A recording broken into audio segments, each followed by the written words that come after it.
Sir YSR కుటుంబంతో మీ కుటుంబానికి వచ్చే రాజకీయ విభేదాలు ఏంటి అసలు ఏం చెప్తారు దాని గురించి? మేము తెలుగుదేశము వాళ్ళ సిద్ధాంతాలను, వాళ్ళ దుర్మార్గాన్ని, వాళ్ళ దౌర్జన్యాన్ని, వాళ్ళు చేసే అన్యాయాన్ని ప్రశ్నించినాము. వాళ్ళు ఎప్పుడూ హింసాత్మకమైనటువంటి సంఘటనలకు పాల్పడేవాళ్ళు. వాళ్ళు ఎప్పుడూ చట్ట విరుద్ధమైనటువంటి పనులే చేసేవాళ్ళు. ఒక పాముకు ఎలుక్కు ఎట్లొస్తుంది?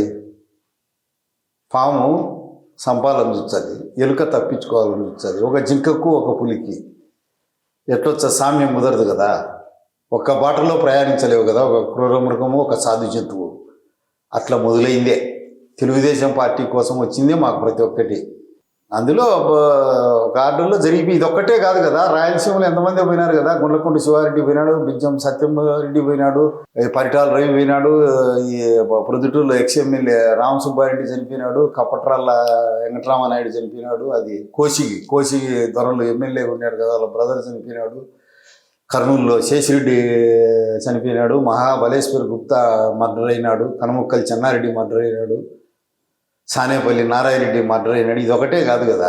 అంటే బయట ప్రపంచానికి మిమ్మల్ని పెద్ద విలన్గా చూపిస్తున్నారు వైసీపీ అనేది. అదే నా ప్రాణం తీసింది తెలుగుదేశం పార్టీలో మా పెద్ద ఆయన చంద్రబాబు నాయుడు గారు. నేను ఏదో విలనని, నరహంతకుడు అని చెప్పి నరహంతకుడు లాగా క్రియేట్ చేసి చూపిస్తున్నారు బయట ప్రపంచానికి. ముఖ్యంగా మరి మా లీడర్ చంద్రబాబు నాయుడు వాళ్ళు ఏదో పావురమంత ప్రశాంతమైన వాళ్ళని, నాకు ఏదైనా పొజిషన్ ఇస్తే కనుక వాళ్ళు ఎక్కడ బాధపడిపోతారో అని, వాళ్ళు లేకుంటే సుభాష్ చంద్రబోస్ వంశమో గాంధీ వంశమో నాకు అర్థం కాలే.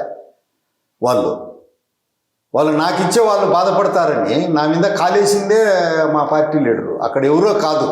ఆ బాధ మాకు ఎన్నటికీ తీరంది. మాకు ఎలాంటి సహాయ సహకారాలు కూడా అందించడం లేదు. పులివెందుల నియోజకవర్గంలో హైయెస్ట్ కడప పార్లమెంటులో రెడ్డిస్ ఉండేది పులివెందుల నియోజకవర్గం. 75,000 చిల్లర ఉన్నాం. మా కమ్యూనిటీ సుమారుగా 46,000 47,000 ఉన్నాం మేము పెడకట్టి. బ్రిటిష్ కాలం నుంచి ఇప్పటి వరకు ఏ రాజకీయ పార్టీ కూడా మాకు ఎలాంటి ప్రాతినిధ్యము కల్పించలే.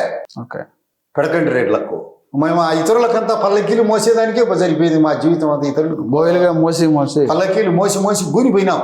ఇంకా దేకుతాం, దేకిస్తుంది.